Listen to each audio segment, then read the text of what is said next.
Hi, this is Jack Stanley. Wanted to have a little bathrobe conversation. In amongst a really bad day weather-wise. It is snowing like crazy and the winds are howling. We have 45 to 50 mile an hour winds here, and you can hear the house shuddering as the winds blow. And it's cold. In fact, by tomorrow it'll be 0 here, which is pretty doggone cold. And, well, this is a good day to sit inside, to think, maybe do some work within the house. But it's just so cold, and you feel it in your bones. Maybe you get to a certain age and you feel it in your bones, this kind of weather. And, well, here I sit. And I thought it would be a great time to do a little talk about the comfort of history, at least our perception of it.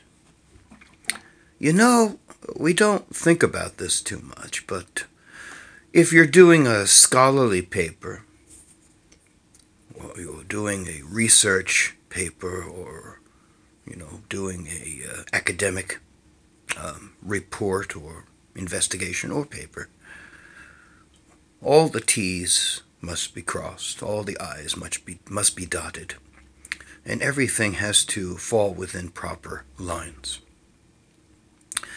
But for us and our understandings of history, the general layman, we don't look at history with all of the T's crossed and all of the I's dotted. You see, our understandings of history, and I don't mean this in a degrading manner, but it is very true that our understandings of history are filtered. Much of our history is filtered. Our understandings of history are filtered. We have a natural sense of removing things that we find disagreeable from our history.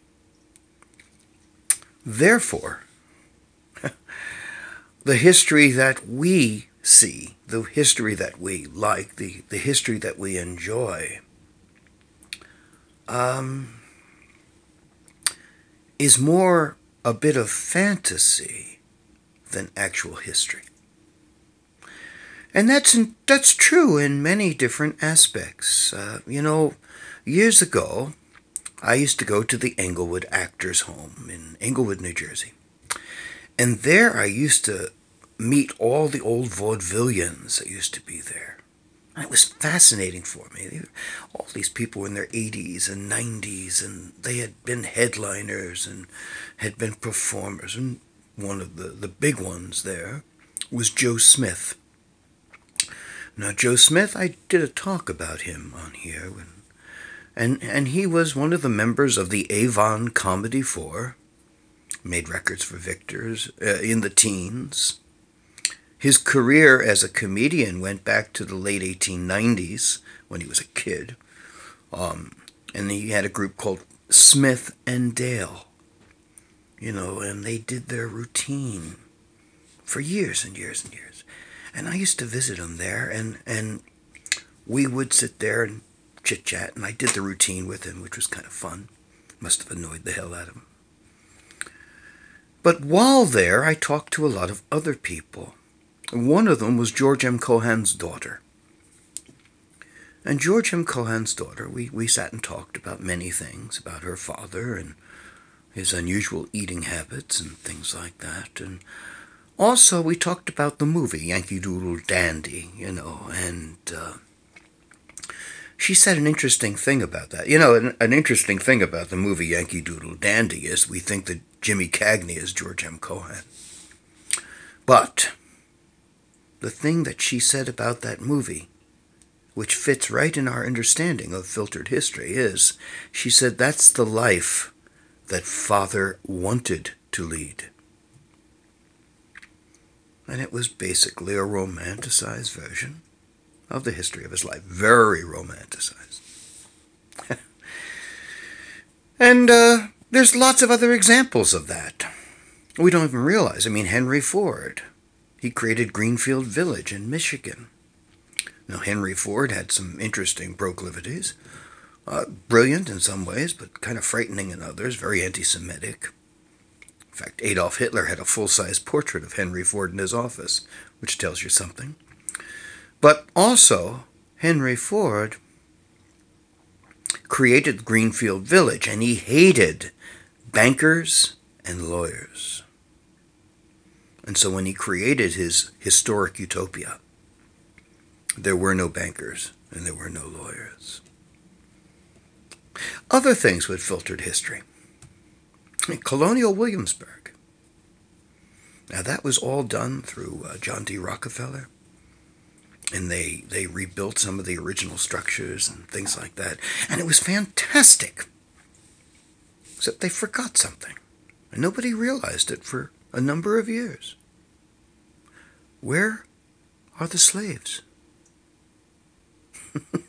They forgot slavery, which was a major part of Colonial Williamsburg. And so it wasn't until the 1960s, I believe, or even later, that finally slavery was reinstituted in Colonial Williamsburg. So we have this filtered history. And it's an interesting thing, and we use that. That's our fantasy in many respects.